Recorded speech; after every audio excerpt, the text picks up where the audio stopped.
Bienvenue dans la vidéo. Alors, dans cette vidéo-là, je vais vous expliquer donc 5 étapes très importantes, je trouve, que les agents ils négligent pas mal de fois. C'est très dur d'être agent immobilier, non pas parce que c'est des prix assez élevés vous vendez des trucs assez élevés déjà, des maisons, mais aussi parce que vous devez avoir une expertise un peu partout. Et donc un peu partout, je parle bien évidemment de marketing et aussi des ventes. Bien sûr, si vous êtes très fort, très doué là-dessus, vous n'allez pas avoir de problème. Mais c'est pas toutes les personnes. Et donc j'essaye de transmettre ce message-là aux personnes qui ont des difficultés au niveau du marketing, mais aussi qui veulent s'améliorer un peu au niveau des ventes. Donc voilà, c'est ça l'objectif principal de cette vidéo-là. Et donc pour cela, je vais vous expliquer 5 points. Montrer des mandats, disons, automatiques. Pas que c'est compliqué, d'accord, c'est pas compliqué, c'est très simple. Tout le monde sait comment faire, mais c'est très dur à le faire. Il n'y a pas tout le monde qui va le faire, c'est dur, il faut être persévérant, il faut le faire tous les jours. Pourquoi c'est dur? Pourquoi c'est tellement dur? La plupart des gens, ils ne sont pas prêts à investir dans quelque chose qui ne donnera pas de résultat au deuxième jour. Ils essayent de voir des trucs qui marchent rapidement, d'accord? Donc ils essaient de mettre en place aujourd'hui et de voir des résultats le lendemain. Et donc ça, avec pas mal de choses dans notre vie aussi, ce n'est pas le cas, d'accord? Genre, je prends un exemple. Si vous voulez perdre du poids, vous allez à la salle un jour, le lendemain, vous n'avez pas perdu beaucoup de poids. C'est normal. Il n'y a pas beaucoup de changements dans votre corps. Mais si vous le faites pendant un an et que vous le faites petit à petit, vous allez avoir des résultats. Et ça, c'est difficile parce que les agents, déjà, c'est très compliqué de sortir des mandats. Et s'ils ne sortent pas de mandat, ils ne vont pas gagner. Et donc, ce que j'essaie de faire, c'est de vous expliquer un peu comment le faire et être sûr que ça va marcher. Pas le lendemain, mais dans un futur plus long. Donc, première chose, je pense que c'est bien d'expliquer le concept du marketing. En fait, le marketing, c'est un contenu, donc quelque chose que vous faites, un contenu, une offre, quelque chose que vous donnez à une audience. D'accord? Une audience, c'est les personnes qui vous regardent. Dans ce cas-là, c'est les vendeurs, c'est les acheteurs. Le contenu, c'est par exemple des conseils que vous donnez.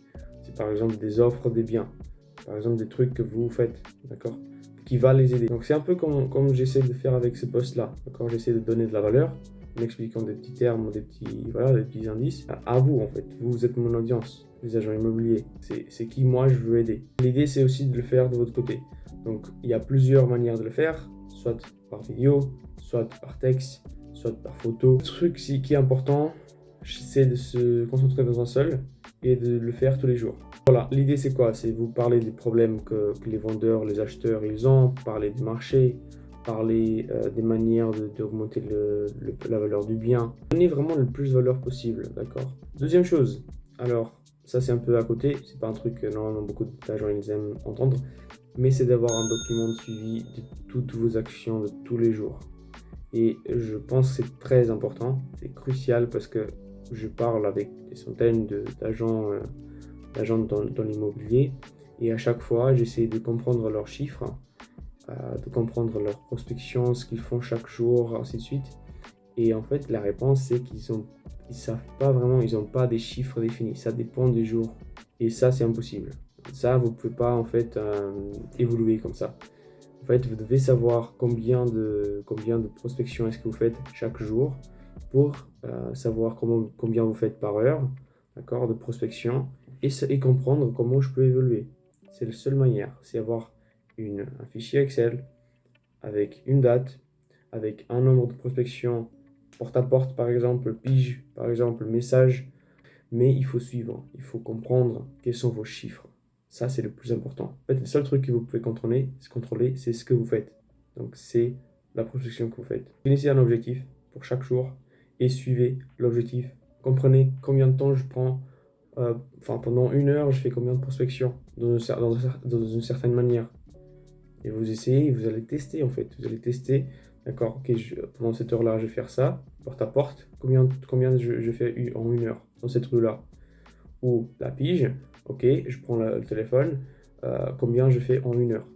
Et vous allez fixer, vous allez mettre dans le fichier Excel. Et vous allez évoluer comme ça en fait. C'est la seule manière. Troisième, ça je le vois parfois, mais je pense qu'il y a des personnes qui le font d'une manière qui marche encore mieux. c'est investir dans un petit panneau dans votre zone. Donc, tout le monde connaît les panneaux des agents immobiliers avec vendu ou à vendre.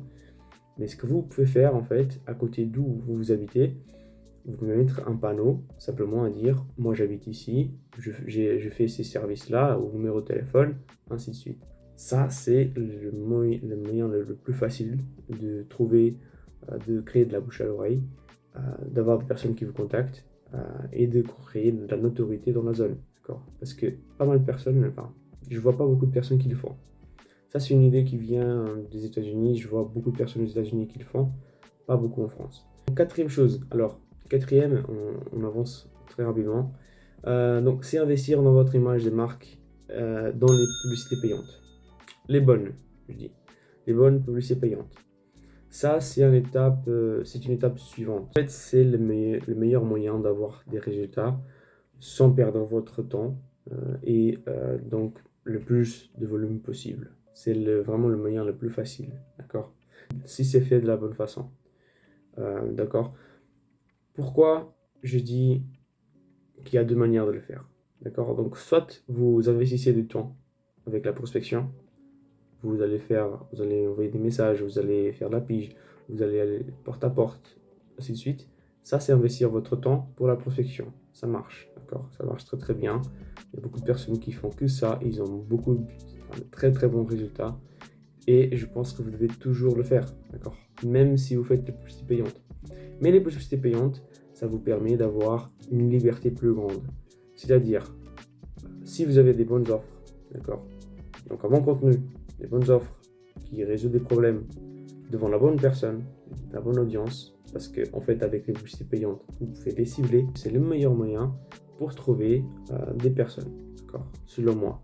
Oui, vous allez payer de l'argent, bien évidemment, mais le temps que vous allez investir dans les relations avec les clients, ainsi de suite, c'est beaucoup plus important. Et c'est ça en fait qui va évoluer avec votre business, d'accord? C'est là en fait où vous devez vraiment vous concentrer à 100%, parce que c'est là où vous êtes déjà fort normalement. Comment faire une bonne publicité? Je vais toucher un peu, mais c'est une offre, donc créer une bonne offre qui vraiment résout le problème des gens. Ça c'est l'offre, d'accord? C'est l'idée derrière tout ça, toute cette campagne-là, publicitaire. Ensuite c'est l'image. L'image elle doit être intrigante. L'image elle doit pousser les personnes à cliquer. C'est ce qui vraiment pousse les personnes à cliquer. Les textes, il doit être le plus clair possible et le plus précis, très court. Ça marche pas de texte énorme, on s'en fout. Le pire que vous pouvez faire, c'est booster des posts, enfin des publicités. Ne boostez pas. Ça, c'est impossible, ça marche pas. Vous allez payer beaucoup plus pour des résultats beaucoup plus, pour des résultats presque nuls. Et donc ça marche pas. De jour, les boosts, c'est vraiment une manière de dépenser de l'argent sans avoir de retour. Deuxième chose, c'est bien évidemment de créer des publicités des maisons que vous vendez. Ça marche jamais, d'accord? À l'époque, 2016, ça marchait, d'accord? Vous mettez une maison, une description, ça marche, d'accord?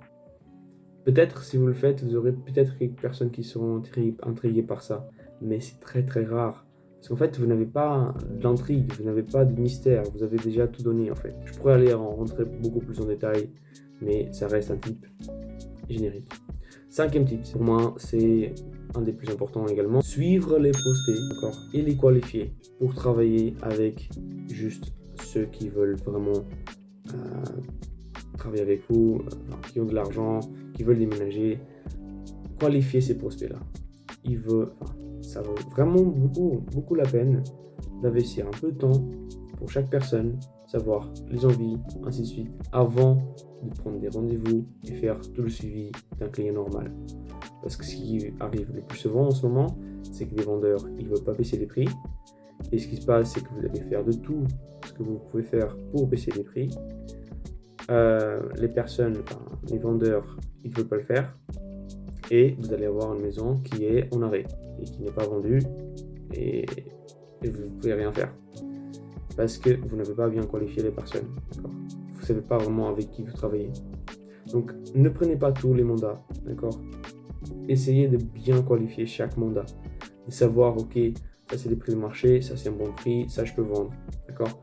faites des questions par rapport à combien est-ce qu'il est prêt à vendre, combien est-ce qu'il est prêt à acheter, ainsi de suite. Comprenez tout l'écosystème. Ne prenez pas juste un mandat parce que c'est là, il est là. Non. Et justement, donc vous avez deux manières de le faire. Soit vous faites plus les payer, ou vous pouvez justement qualifier beaucoup plus facilement les personnes. Soit vous devez faire le physiquement et faire des questions. Physiquement, c'est faire des questions. Prendre le téléphone, faire des questions.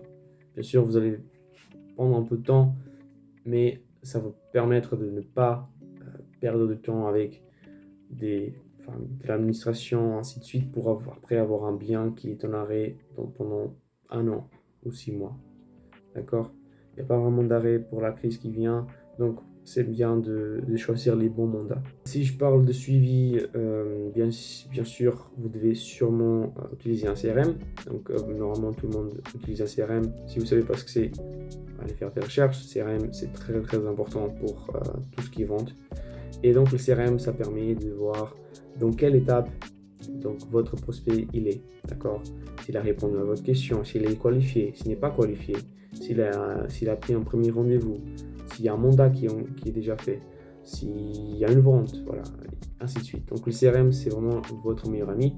Et ce que je conseille de faire, c'est vous allez faire la qualification, suivre des prospects et vous allez créer des notes dans votre CRM. Normalement, tous les CRM ils ont la manière de le créer. Vous allez mettre des notes. Ok, cette personne-là, elle peut acheter à ce prix-là, donc dans ce temps-là, ce nombre de chambres, ainsi de suite, d'accord? Vous allez tout mettre dans votre note, comme ça vous savez ce que c'est, qui c'est, qu'est-ce qu'il veut, ainsi de suite, d'accord? Et donc, c'est ça en fait, c'est la conclusion, donc c'est tous les 5 points. J'espère que vous avez compris tout ce que j'ai dit. Et maintenant, juste appliquez-le et je pense que vous allez avoir des meilleurs résultats. J'espère en tout cas que vous ayez des meilleurs résultats. Si jamais vous avez envie de savoir un peu plus sur les publicités payantes, de savoir un peu plus sur comment suivre les prospects d'une meilleure manière, créer des entonnoirs de vente, ainsi de suite, créer un calendrier en ligne, dites-moi, d'accord? Répondez-moi dans les commentaires. Et je pourrais simplement vous expliquer en fait en détail, d'accord? Ou faire une vidéo comme celle-là. Donc voilà, j'espère que vous avez aimé et bye bye.